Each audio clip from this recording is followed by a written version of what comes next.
So Ben, I take it this one's for you. The way I was introduced to qualia, or the way how the qualia was always questions like, the way it's always, I always hear it is, what is the redness of red? That it's not light frequency, like as you noted, that that's not what it is. But it seems like it is something, like a thought is something. And it's not the word we're talking about. Same thing with the painness of pain. Can you, given your perspective, can you explain why that question itself is sort of, what do you make of that? Why is that question somehow off, or in the way that it's normally posed? Is what is, if someone asks what is, like ontologically, the redness of red, because that's the part that is always got me.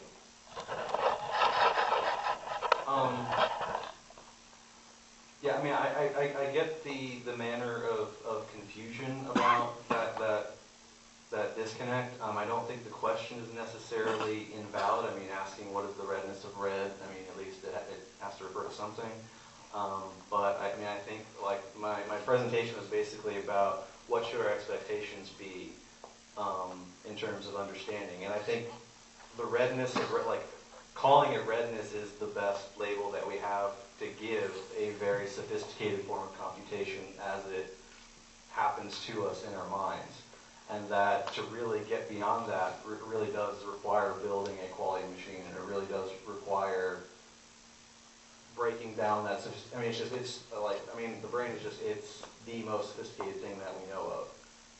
And so the reason there's such a divide is because there's nothing in our experience that really touches it. And so, but that doesn't mean that it's something else other than, just really sophisticated form of physical computation. So I don't really have a way to get really farther than that without saying, here's how to build a quality machine, and then we can build an even more sophisticated quality machine that, for instance, like a lot of philosophers bring up the scientist Mary problem, where super scientist Mary, she spends her whole life in a black and white world. She learns absolutely everything there is to know about, the standard model and everything. She's basically omniscient, but she's never had the experience of red. And so she goes out into the world of Oz, I guess, and then all of a sudden she sees red. Has she learned something?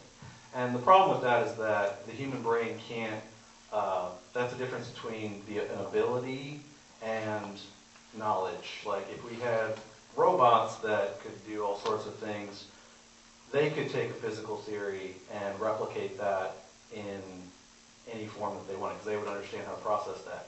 We can't do that. We only do that in a very limited sense. Like like I said, we can only, if I asked you to imagine $1 million and the serial numbers on each of those, you just can't do it. But what you can do is, say Mary's never seen triangles before. There's a very simple explanation. She knows what lines are, she knows what angles are, and you can say, well, when 3 lines get together, they form a triangle, right? And then she would have a mental picture. She's simulated that quality experience simply by the information given to her. The problem is we're limited in that. So when somebody says bats see, or some animal species sees beyond the electromagnetic spectrum where we see, and we can give you a really good scientific description of that, you can't simulate that. So there's a lot of practical issues that are not evident when people ask the question. And so that's really all I can call attention to until, they are trying to simulate the human brain in the computer world. Henry Markham from the Project Blue Brain and other projects similar around the world are trying to build a mind in cyber world. So wait 50 years and we'll know a whole lot more is all I can really say about that.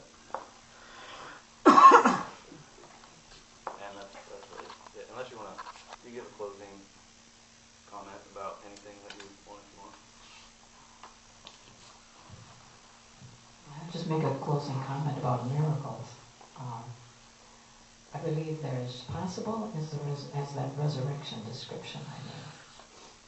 I want to know why there are 200 incorruptibles.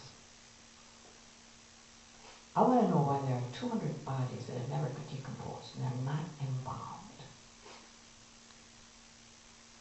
Most of them claim to have seen the Mother of God, and they don't decompose. I want to know what's working there. I want to know what changes a person in their motivation on a dime, because they have an experience and it flips their life right around. I call that almost miraculous. When they've been drugging it for 25 years and something flips them. And they haven't had any therapy. What is the miraculous?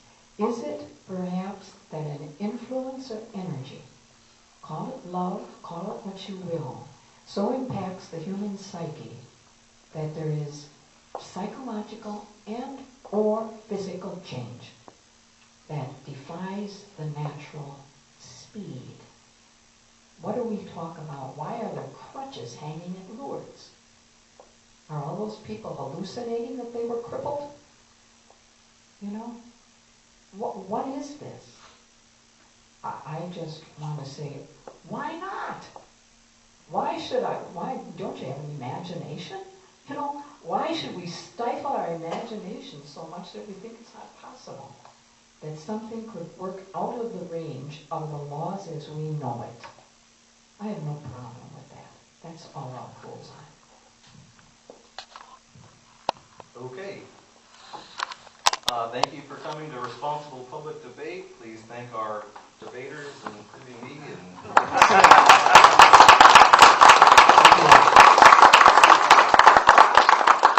Be sure, if you haven't already, be sure and find us on Facebook. You can type in Responsible Public Debate and you'll get updates and new events. Unfortunately, next month has been canceled.